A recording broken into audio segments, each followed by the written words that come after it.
జయ శ్రీమన్నారాయణ. నేను మీ icon astrologer Gattupalli Suresh Babu. ప్రతి ఒక్కరి జీవితం కూడా కాలాలుగా ఎన్నో రకాల రోజులు, వారాలు, వారాలు, పక్షాలు, నెలలు, మాసాలు, అలానే సంవత్సరాలు, ఇలాగా ప్రతి ఒక్కరి జీవితంలో కూడా పుట్టిన తర్వాత, జన్మించిన తర్వాత ప్రతి ఒక్కరి జీవితంలో కూడా ఎన్నో రకాల గోల్స్ ఉంటాయండి. ఈ రోజుల్లో హైపర్ మైండ్ అయినటువంటి పిల్లలు 3 సంవత్సరాలకి మీరు ఏమవుతారా అంటే నేను పలాంది అవుతానని చెప్తూ ఉన్నారు. అలాంటి మనిషి మైండ్ లో అన్ని రకాలుగా కూడా మనం అనుకుంటూ కూడా ఆ వయసుకు వచ్చే సమయానికి అవన్నీ కాకుండా గోల్స్కి వెళ్ళిపోతా ఉన్నాయి. ఏదైతే కోరికలు ఉన్నాయో కోరికలు వెళ్ళిపోతా ఉంది. కానీ మనం జీవితంలో ఎదగలేకపోతా ఉన్నాం అంటే ఇవన్నీ కూడా గమనిస్తూ ఉన్నారు. పోనీ కొంతవరకు మనం ఎదిగాము అనుకుంటే ఎవరెవరు కళ్ళు పడతా ఉన్నాయి. ఎవరైనా ఇంట్లో బంధుమిత్రులయా, లేకపోతే ఇంకేదైనా సమస్యలు ఉండే బయట బంధుమిత్రులే కాకుండా ఫ్రెండ్సా, కొలీగ్సా, తెలిసిన వాళ్ళయా, లేకపోతే ఇంట్లో అందరి తరపు నుంచి ఎక్కడి దగ్గర నుంచి మనకు కట్లు పడుతున్నాయా, ఎన్నో రకాల సమస్యలతో మనం ఎదగలేకపోతా ఉన్నాం, ముందుకెళ్ళలేకపోతా ఉన్నాం. పుట్టినప్పటి నుంచి చివరి వరకు కూడా ఇలాంటి ఆర్థిక సమస్యలతో ఎదుగులేకపోతూ ఉన్నాం. నాలెడ్జ్ ఉంటుంది, తెలివితేటలు ఉంటాయి, అందరికీ ఉంటుందని తెలివితేటలు, చదువుకుంటారు, కానీ ఏం చేయలేని పరిస్థితి ఉంటుంది. అందరిది కాలం రాదు.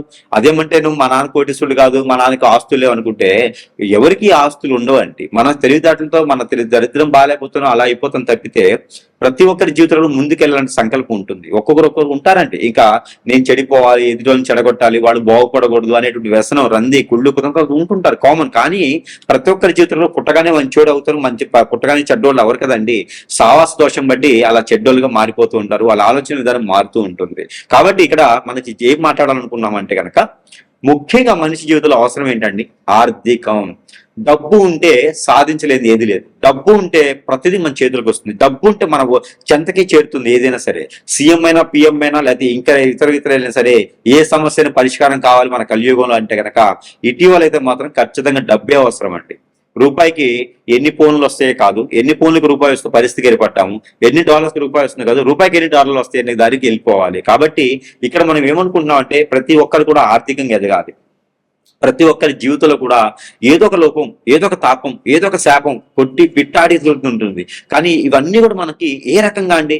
ఏదైనా గురువుని నమ్ముకున్నామా, మనం బలైతూనే ఉన్నాము, ఆ గురువు మనల్ని మోసం చేస్తూ ఉన్నారు. ఇలాగా మనకి ఎన్ని రోజులు బతుకుతామండి ఈ బాధలు. భార్యను చేసుకున్నామా ఏదో ఒక రకంగా వెళ్ళిపోతా ఉంది, భర్తను చేసుకున్నారా మాట వినట్లేదు, కొడుకులు, బిడ్డలు అన్ని ఎవరు కూడా మాట వినే పరిస్థితి లేదు. అరే పిల్లలు పుడితే వాళ్ళ వల్ల ఎదుగుతారేమో అనుకుంటాము. కానీ పరిస్థితులు ఎలా మారిపోయినంటే ఈ రోజున వ్యవస్థ బాగలేదు. కానీ మనం అందులో బాగుండాలి కదా.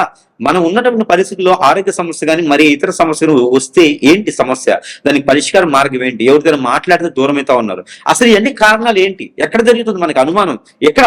ఇది మనం ఒకసారి గమనించుకున్నామా? మన పూర్వకాలంలో ఏమేదంటే ఒక చిన్నపాటి ఎదురురాయి తగిలితే మన పెద్దవాడు ఇంట్లో కూర్చొని ఆ ఎదురురాయికి మందు వేస్తూనే అసలు ఎదురురాయి ఎందుకు తగిలింది, అసలు ఎదురురాయి అక్కడ ఎందుకుంది, అసలు ఎదురురాయి మనకు తగిలే అవసరం ఏంది ఆ సమయంలో, అసలు ఎదురురాయి ఇలా తగిలింది అంటే దీనికి కారణాలు ఏంటి అని వెతికి ఒక బుక్ను తయారు చేసేవారు.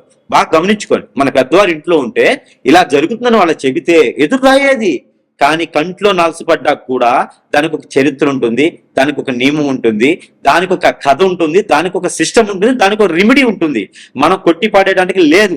మనం ఈ రోజు కంట్లో నలసపడింది అంటే గనక ఆ దానికి కారణాలు మనం వెతకగలిగితే మన తరాలకి, కింద తరాల వాళ్ళకి కంట్లో నలుసు పడకుండా చేయొచ్చు. అది మన పెద్దవారు మనకు చెప్పినటువంటి విద్యా ధ్యానం. అలాంటి విద్యా ధ్యానంలో మనం ఈరోజు కంట్లో నలిచిపడ్డా కాదు, పెద్ద గుండ్రాయి వచ్చి ఎదురుకు పడ్డా కూడా మనం ఆయన చెప్పి వదిలేసి వెళ్ళిపోతా ఉన్నాం, లేకపోతే ఆ కాసేపు ట్రీట్మెంట్ చేయించుకుని అవన్నీ మూఢనమ్మకాలన్నీ కొట్టిపాడేస్తూ ఉన్నాం. కాదండి, ప్రతి ఒక్కటి కథ ఉంది, ప్రతి ఒక్కటి చరిత్ర ఉంది, ప్రతి ఒక్కటి నియమం ఉంది, ప్రతి ఒక్కటి సనాతన ధర్మంలో ఎన్నో విలువలు ఉన్నాయి. ప్రతి ఒక్కటి కూడా మనకి లిఖించబడినటువంటి మన పెద్దల అనుభవాలు చాలా ఉన్నాయి. ఇందులోనూ మనకి ప్రతి ఒక్కటి కూడా సూక్ష్మంగా గమనించుకుంటే కనుక ఆ ఎక్కడైతే మొదలైందో, ఎక్కడైతే ఈ వేరు కాదు మనం చూడాల్సింది, ఆ వేరుకి మొదలైనటువంటి ఇత్తనం ఉందో, ఆ నారు ఏదైతే ఉందో, ఇవన్నీ కూడా మనం గమనించి గనక పీకి వేస్తే ఖచ్చితంగా మన సమస్యకి పరిష్కారం దొరుకుతుంది. ఇది కూడా గమనించుకోవాలి. మనం మోసపోతున్నామంటే నేను మోసపోవడానికి కారణం నేనే, ఎదుటివాడు కాదు. నేను ఇబ్బంది పడ్డాను, నన్ను ఎవరైనా కొట్టారు, నన్ను ఎవరిని ఇబ్బంది పెట్టారంటే కారణం ఏంటి అంటే ఎదుటి వాళ్ళని నమ్మడం వలన. ఎదుటి వాళ్ళని మీరు నమ్మడం వలనే ఈ రోజుల్లో కనుక మనకి ఇది అవుతుంది. కాబట్టి ప్రతి ఒక్కరు కూడా గ్రహించండి, గమనించండి, ఆలోచించండి, ముందుకు వెళ్ళండి. ఇక్కడ మనము సరైన సమయానికి నిలదొక్కోలేకపోవటం, పెళ్లిళ్ళు అవ్వకపోవటం, అవ్వకపోవటం, పేరెంటాలు అవ్వకపోవటం, సరైన సమయానికి జీవితంలో ముందుకెళ్ళలేకపోవటం, ఎన్నో రకాల గోల్స్ ఉండే, కాళ్ళేమో గడపలు దాటవు, కోరికలేమో కొండలు దాటితే, ఇవన్నీ కారణాలు ఏంటి అనేది మనం ఒక్కసారి చూద్దాం.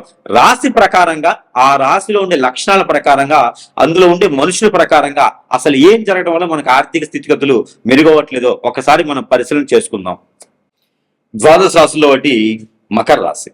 ఈ మకర రాశి వారికి ఆర్థిక సంక్షోభం అంటే ఏ గ్రహాలు ఎటు మారినప్పటికీ కూడా వీరికి ఆర్థిక సంక్షోభం అనేది ఖచ్చితంగా అలానే ఉండిపోతుందండి. ఎన్ని సంవత్సరాలైనా అట్లానే ఉండిపోతారు, స్టేబుల్ గా అలా వెళ్ళిపోతుంటారు. మా తాతగారని, మా నాన్నగారని, నేనండి అలా ఆ వంశపారపరంగా వచ్చేటువంటి జాబులని కూడా అలా పట్టుకుంటూ వెళ్ళిపోతారు, జాయిగా అలా ముందుకు వెళ్ళిపోతుంటారు. అలా తను లేదంటే ఎవరో ఒకరు మనకి దెబ్బేసేస్తారు, వెనక నుంచి తల మీద చేపెట్టేసి దెబ్బేసేస్తేలాగా అన్ని రకాల నష్టాలు వచ్చేలాగా మాత్రం కనిపిస్తూ ఉంటది. కాబట్టి అలాంటి నష్టాలు రాకుండా ఉండాలంటే కనుక మనం ఎవరికి అవకాశం ఇవ్వకూడదు. ముందు ముఖ్యంగా మన నెత్తిని చేపెట్టే అవకాశం ఇవ్వకూడదు. మనకి నెత్తిని చేపెట్టిన మాత్రం తోసేస్తారు, కాలు కొట్టుకునే దానికి నెత్తిని చేపెట్టిన రెండింటికి అవకాశం ఇవ్వకూడదు. మకర రాశి వారు చాలా జాగ్రత్తగా ఉండాలి, మెలకుగా ఉండాలి. ఎవరికి కూడా అవకాశం ఇచ్చేదానికి చేశారంటే మాత్రం నష్టపోదంటే. అలానే గోచార ప్రకారంగా కేతువు గాని, రాహువు గాని, కుజుడు గాని మనకి గోచార ప్రకారంగా స్వస్థానంలో ఉంటూ వారిపైన గురువు గాని, శుక్రుడు గాని 3, 4, 7 స్థానంలో ఉండి వారికి వెళ్ళి చూస్తున్నట్టు కనుక ఆర్థిక సంక్షోభం నుంచి బయటపడేదానికి కూడా ఉండదు.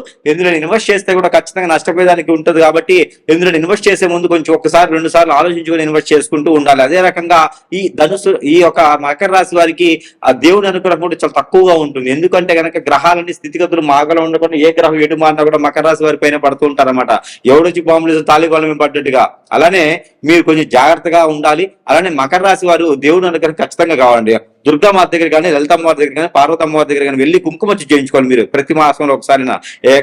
మాస రోజైనా సరే, ఏకాదశి రోజైనా సరే అలాంటి కుంకుమ చేయించుకొని ఆ కుంకుమని ప్రతిరోజు కూడా ధరించుకుంటూ ఉండాలి. స్త్రీలైన, పురుషులైన, పిల్లలైనా సరే చేస్తూ ఉంటేనే మీకు ఎన్నో రకాల నుండి ఆ అశుభ దృష్టి కూడా తొలగిపోయేలా ఉంటుంది. కాబట్టి ఆ రకంగా ముందుకు వెళ్ళాలి. అదే రకంగా మీకు దేవుని అనుగ్రహం కావాలి కాబట్టి ఆ దేవుని అనుగ్రహం శివాలయంలో పంచామృత అభిషేకం, విష్ణు అభిషేకం కూడా చేసుకోవచ్చు.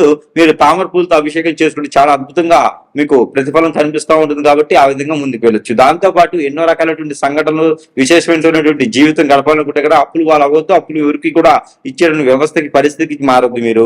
దాంతో పాటు మీకున్న దాంట్లో తృప్తిగా ఉంటే కనుక మీకు ఎన్నో రకాలైనటువంటి ఇబ్బందులు ఉన్నా, నష్టాలున్నా, విఘ్నాలు ఉన్నా కూడా కొంచెం మేర తొలగిపోయేలా ఉంది. కాబట్టి ఆ తొలగిపోయే మేర మీరు గమనించుకుంటూ, గ్రహించుకుంటూ ఉంటుండాలి. ఇకపోతే మకర రాశి వారు ఎప్పుడు కూడా తినకూడనటువంటి వస్తువు ఒకటి ఉంది, దోసకాయ. మకర రాశి వారు ఎక్కువగా దోసకాయ తినవద్దు, ఎక్కువగా కాదు అసలు తినకపోవడం చాలా మంచిది. ఈ దోసకాయ వలన మీకు ఎన్నో రకాలైనటువంటి దూరం అయితే ఉంటాయి పనులు కూడా, అవన్నీ కూడా పూటపంచలేపు. అంటే దోసకాయ కాకుండా మీరు ఏదైనా తినొచ్చు, దోసకాయ ఒకటి మాత్రం అవాయిడ్ చేస్తూ ఉండండి. వీలైనంత వరకు దోసకాయ అనేది ఎక్కువ తినకండి. దీంతో పాటు మీరు ప్రతినిత్యం కూడా స్నానం చేసే నీటిలో పట్టిక ఉంటుంది, మన ఇంటికి వచ్చిన పట్టిక, అది కొంచెం వేసుకొని స్నానం చేస్తూ ఉంటే కొంతైనా సరే గ్రహాల నుంచి వచ్చే స్థితిగతులు అన్ని కూడా మీకు సానుకూలంగా ఉండేస్తే మిమ్మల్ని పేరు ప్రఖ్యాత వచ్చే, డబ్బు మనకి సంపాదన వచ్చేలా కనిపిస్తుంది. కాబట్టి ఇంకా దీనికన్నా పెద్దగా ఏమైనా ఉంది అంటే కనుక మీ పైన ఎవరైనా చెడు క్రియ చేయించాలన్న అనుమానం మీకుంటే కనుక ఖచ్చితంగా సంప్రదిస్తే మీకు ఉన్నటువంటి సమస్యకి పరిష్కారం మార్గం చూపించే విధంగా ఉంటుంది. అయితే కనుక ఇక చిన్న చిన్న పరిహారం చేసుకుని కూడా అదృష్టవంతులు అవ్వచ్చు. జై శ్రీమన్నారాయణ. నేను మీ ఐకాన్ ఆస్ట్రాలజర్ గట్టుపల్లి సురేష్ బాబు. ఈరోజు మనకి ఇంట్లో ఎన్నో రకాలైన సమస్యలు వస్తూ ఉంటాయి. ముఖ్యంగా దేనికి వస్తాయి అంటే ఆర్థిక సమస్యలు. ఈ ఆర్థిక సమస్యలు కావచ్చు, ఆరోగ్య సమస్యలు కావచ్చు, ఎన్నైనా కావచ్చు. వాస్తు ప్రకారంగా మనకు వచ్చేటువంటి సమస్యలు అనేకం. ఆ వాస్తు కనుక మనకు బాగుంటే కనుక, అంటే ఇంట్లో ఈగల మొత్తం బయట పలకలి మోత అంటుంటారు. ఇంట్లో వాస్తు బాగుంటే మనకి అన్ని రకాలుగా సానుకూల పడుతుంది. అలానే ఇంట్లో చికాకులు, పరాకులు, ఆర్థిక సమస్యలు, ఆరోగ్య సమస్యలు, సరిగ్గా ఇంట్లో ఉండలేకపోవడం, తినలేకపోవడం, చిట్టుకోవడం, కొట్టుకోవడం, ఎన్నో రకాల ఇబ్బందులు పడుతూ ఉంటారు. పిల్లల్లో నేలారిష్ట రోగాలు ఉంటాం, బాలిష్ట రోగాలు ఉంటాం, నేల పడుగు ఉంటాం, ఏడవటము, మతి మార్పు ఉండటము, మాట వినకపోవటం, ఎన్నో రకాల మనం చూస్తూ ఉంటామండి. భార్య మాట వింటూ, భర్త మాట వింటూ, పూజ చేద్దాం పూజ చేద్దాం మనం వెళ్ళిపోతూ ఉంటాం. ఇంట్లో ఏదైనా నెగిటివిటీ ఉంటుంది, ఇంట్లో ఏదైనా కీడు జరిగి ఉంటుంది. ఇలాంటి ఎన్నో మనం చూస్తూ ఉంటాం. వాళ్ళంటింటి కూడా ఒక్కొక్క దానికి ఒక్కొక్క సమస్య ఉంటుంది. నిధులు, నిక్షేపాలు, ధనమైసమ్మ, అమ్మవార్లు, కట్లు ఎన్నో ఉంటాయి. ఒక్కొక్క దానికి ఒక్కొక్క సమస్య. చిన్నపాటి సమస్యలకి, ఆర్థిక సమస్యలకి ఇంట్లో ఉండలేకపోతున్నామని ఏదో జరుగుతుందన్న వారికి అయితే కనుక ఖచ్చితంగా ఒకటి తీసుకొచ్చానండి. ఇది అష్టదిగ్బంధన ముడుపు అంటారు. ఇంటికి హోమ్ పాజిటివ్ ముడుపు, అష్టదిగ్బంధన ముడుపు అంటారు. దీంట్లో చాలా రకాలు ఉంటాయండి. గవ్వలు ఉంటాయి, మనకి కస్తూరికాయ ఉంటుంది, సాలగ్రామం ఉంటాయి, లక్ష్మీ గవ్వలు ఉంటాయి, ఇంకా దీనిలో గుణపాలు ఉంటాయి, ముడుపులు ఉంటాయి, యంత్రాలు ఉంటాయి, ఎన్నో రకాలుగా ఉంటాయి అనమాట. ముక్కోటిగా ఉంటాయి అనమాట. భోజపత్రం ఉంటుంది. దీంట్లో పత్రిని అంటారు. ఎన్నో రకాల పువ్వులతో చేసినట్టు పత్రిని ఉంటుంది, ఆకులు ఉంటాయి, కొమ్మలు ఉంటాయి, కోయిలు ఉంటాయి, అన్ని ఉంటాయి. ఇలాంటిది ఎన్నో రకాలుగా చేసినట్టు దీనికి అగ్నిహోత్రంతో మంత్రం చేస్తూ ఉంటాం. ఆ మంత్రం చేసినటువంటి అగ్నిహోత్రం చేసినటువంటి మంత్రం అంటే చాలా పవర్ఫుల్ అండి. అందులో ప్రపంచంలో అగ్నిహోత్రం చేసే మంత్రం చేసేటువంటి ఎవ్వడు లేడు. కాబట్టి మన దగ్గర లభ్యపడుతుందండి. ఇది ప్రతి ఇంట్లో కూడా ఒకటి ముడుపుగా కట్టుకోవాలి. మన సింహద్వారానికి లోపల వైపున బయట వైపున నేను చూసిస్తాను. అది నేను ఎక్కడ కట్టుకోవాలని చెప్తాను. ఎవరికైనా సరే అన్ని రకాల ఇబ్బందులు పడే వాళ్ళ కింద ఈ ఒక్క ముడుపు కట్టుకుంటే మన సమస్యలన్నీ కూడా ఇలా చిటికలు పటాపంచలేకపోతాయి. కావాలనుకున్న వారు స్క్రీన్ మీద కనిపించే నెంబర్ కి సంప్రదించవచ్చు. సురేష్ బాబు గారి దగ్గర ఇలా ఎన్నో రకాల వస్తువులు కూడా మీకు అందరూ తెలిసిన విషయమే. అన్ని కూడా మంత్రోచ్చారణ చేసి అగ్నిహోత్రం చేసి ప్రజలకు అందజేస్తున్నాం. కాబట్టి దాంట్లో భాగంగానే ఈ అష్టదిబ్బంధన ముడుపు. కాబట్టి ఎవరికైనా కావాలంటే సరసమైన ధరలను చెంతకే చేర్చే సదవకాశం కూడా మన దగ్గర లభ్యపడుతుంది. కాబట్టి సంప్రదించవచ్చు.